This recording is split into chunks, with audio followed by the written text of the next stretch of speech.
Thank you, Mr. President. It is the honor of my life to be here representing Indiana in the United States Senate. I want to start off by thanking Hoosiers for sending me here to serve them, my state, and my country. It's an incredible honor. It's humbling and thrilling, truly, speaking on the floor of the United States Senate for the very first time. You see, I grew up in a trailer park in Columbia City, Indiana, a small town of less than 10,000 people. I still live there today with my wife, Amanda, and our 3 young daughters. And really, it is the best hometown in America. But when I was a kid, we lived on the very south end of town on a dead-end street with about a dozen trailers.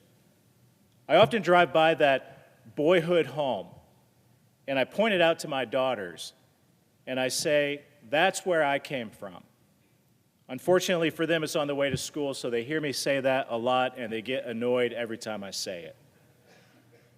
But I have a lot of great memories growing up in that trailer park. I remember my dad teaching me how to ride a bicycle in the cul-de-sac at the end of the street. I remember his cream-colored Ford Bronco. The top would come off. He would wax it on the street, drive it around town. He was so proud of it. I remember the bunk bed at the front of the trailer that I shared with my brother, Chad. I remember the swing set in the side yard. I remember, Mr. President, I remember deer hunting season. My dad would bring the buck home that he was proud of. We would can the meat, and we would live off of it for the winter. You see, my parents didn't have much, but they worked hard, and they provided for my 2 younger brothers and I. My mom and dad were high school sweethearts. They didn't go to college. They had me at a young age. My mom started working when she was 13 years old at a local nursing home called Miller's Mary Manor, and she only recently retired from working there for most of her life. My dad worked at a local Dana factory where they made axles for cars and other vehicles. My uncle, my grandpa, many relatives, many friends of our family also worked in that same factory.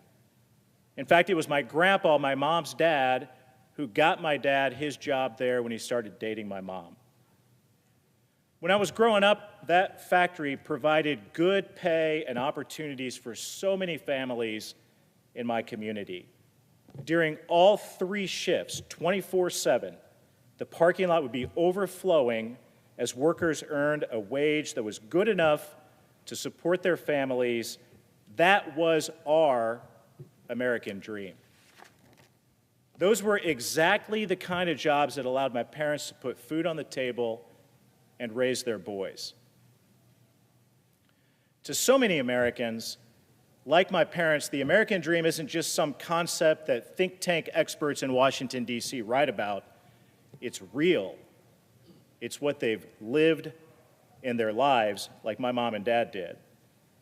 Because to my mom and dad, the American dream is if you work hard, then perhaps your kids might have a better shot than what you did. Mr. President, I want to take a moment, like the good book says to do, and I want to honor my mom and my dad. It's because of them that I have lived the American dream. Look at where I am today, the floor of the United States Senate. From humble beginnings in a small town in Northeast Indiana, the first in my family to go to college, the great honor of wearing the uniform and serving my country. I served my country in the United States House of Representatives, and now here in this historic chamber, the United States Senate. My oldest daughter, Lillian, is in the gallery with us today, and just like my parents, I want my 3 daughters to be better off than what I was.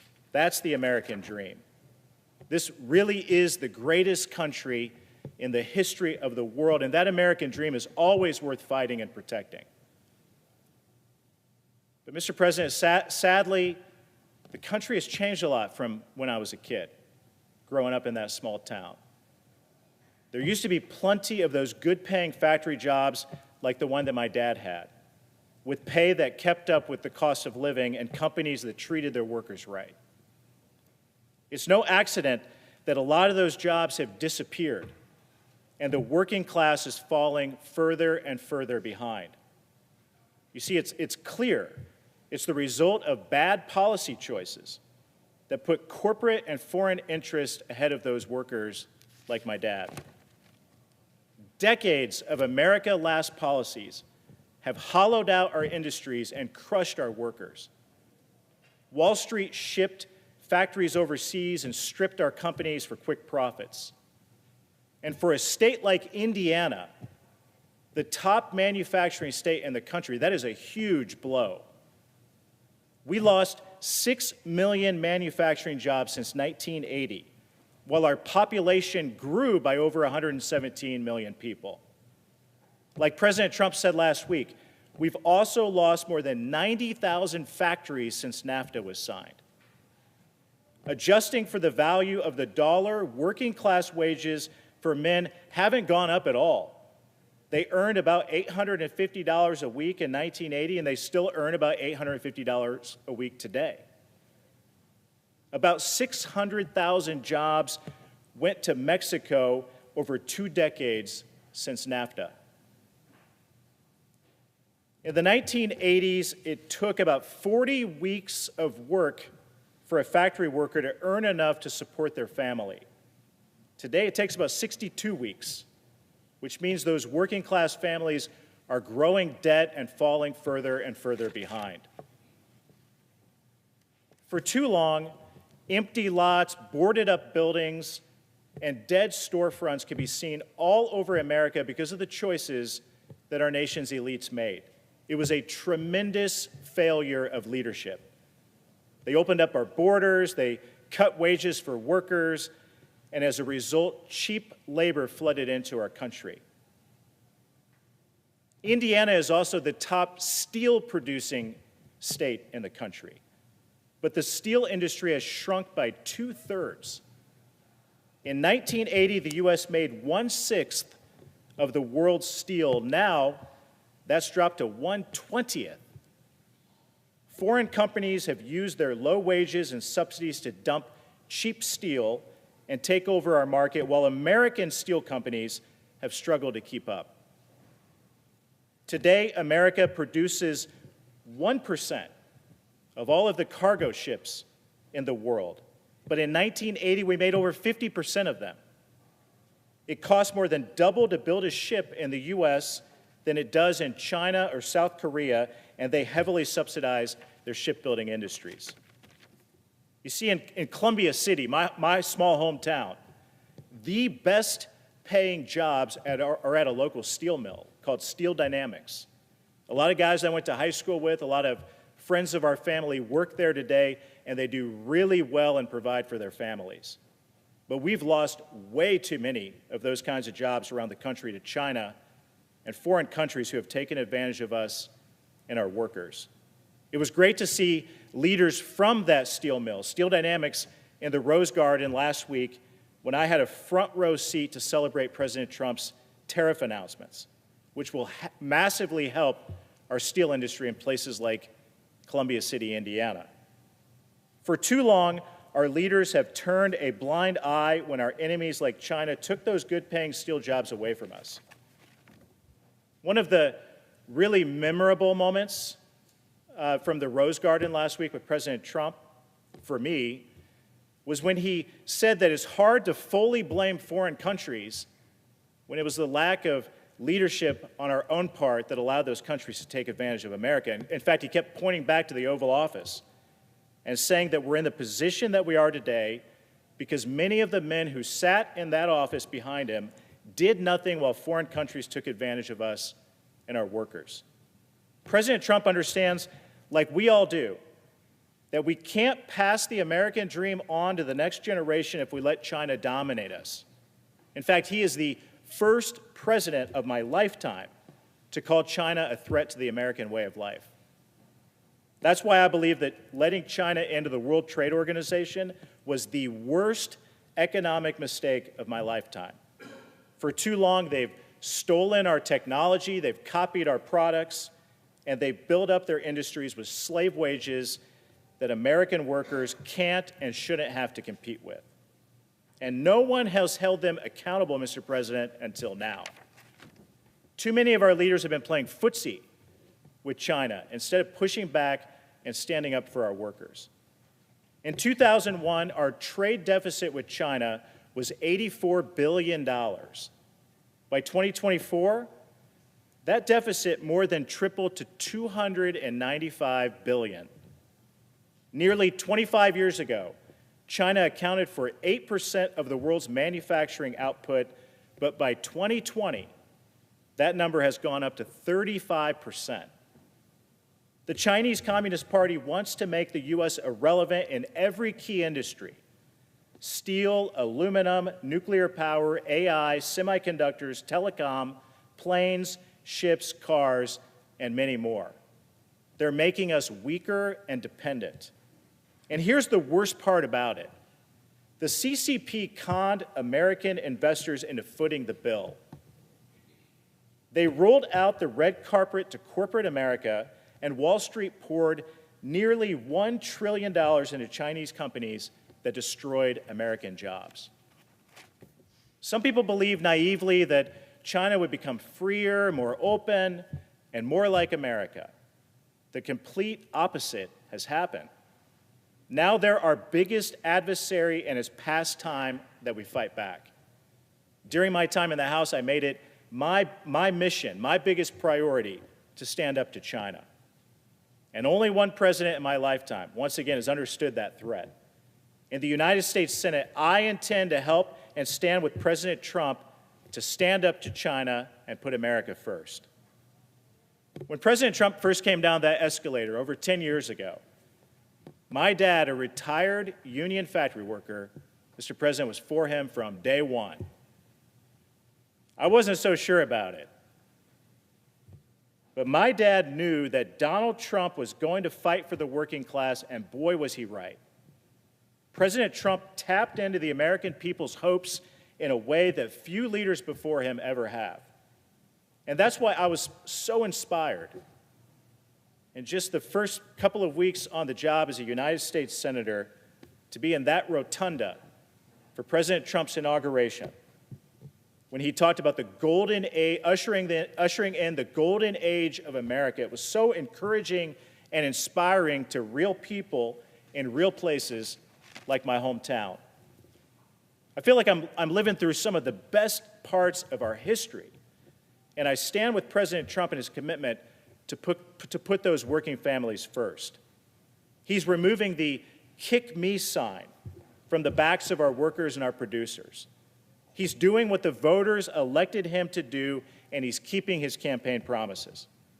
He's putting our attention on the issues that matter most to working Americans, like being able to afford a home, a car, groceries, education, and health care. He's standing up against global companies that are selling out to our enemies, and he's bringing back a country that builds and makes things. Just last month, so important to Indiana, we heard that Honda is going to build their new Honda Civic in Indiana, not in Mexico. And last week, GM said that they would increase truck production just a few miles from my hometown in Fort Wayne. Our steel mills are roaring back to life. Our tech companies are hiring in America again. And Eli Lilly, also based in Indiana, plans to invest $27 billion in American manufacturing. So far, in just 10 weeks, Mr. President, President Trump has announced $6 trillion of new investment in the United States of America. That type of investment is helping to bring back the American dream for hardworking Americans. On Election Day, Mr. President, this past November, I took what ended up being a long and nostalgic walk with my dog, Marshall. He's named after Thomas Riley Marshall, the 28th Vice President of the United States, who's also from my small hometown. In fact, his vice presidential statue is right outside the west door as you enter this chamber. In fact, on Election Day, we walked right past his home, which today is a museum in his honor to his history. When I was in elementary school, we would go on field trips to the museum, and the teachers would say, "Look what this guy did, coming from a small town like this. If you work hard and dream big, maybe you can do something like that too." I went on this dog walk with Marsh, and we walked past the museum. We walked past the courthouse and the town square in my hometown. We walked past the hot dog stand that was where I had my first job as a teenager. And then we ended up in that trailer park that I mentioned earlier, where I grew up. I've driven past it many times, but it was the first time that I've actually gone there alone and walked through and down this street since I was a kid. It was just a couple of hours before the news would call my race and name me the senator-elect for the great state of Indiana, so this was a rather emotional experience for me, as memories of my childhood flooded back and I realized how incredible of a life and opportunity that I've been given. But as we were walking down that street, I noticed a mom sitting on the steps of her trailer, smoking a cigarette, watching her two boys in the yard who would have been about the same age as my brother and I would have been when we lived in that trailer park too. As I watched them, I couldn't help but wonder if those boys would be able to achieve what I did, or if the deck was so stacked against them today that that kind of opportunity for them is way out of reach. Later that evening, as the results from election night poured in, it became apparent to me that America decided to turn the page to a new chapter for this great country. And as someone who's lived the American dream, I got great news for those boys and their mom. The golden age of America is here. It's only been 5 months since Election Day when I took that walk, and we've already seen a major shift for hardworking Americans. For too long, Washington has not cared about people like those boys and that mom. But I do, and I know that all of you do, and I know that President Trump does too. As leaders in this country, we have a duty to fight for those boys and those moms like her for their American dream. To my Republican colleagues and my colleagues across the aisle, we must stand together more than ever before to fight for those working families. It's going to take everyone in this chamber working together to do it.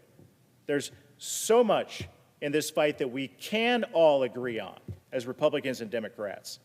And now is the time for leadership of both parties to step up for American workers and families.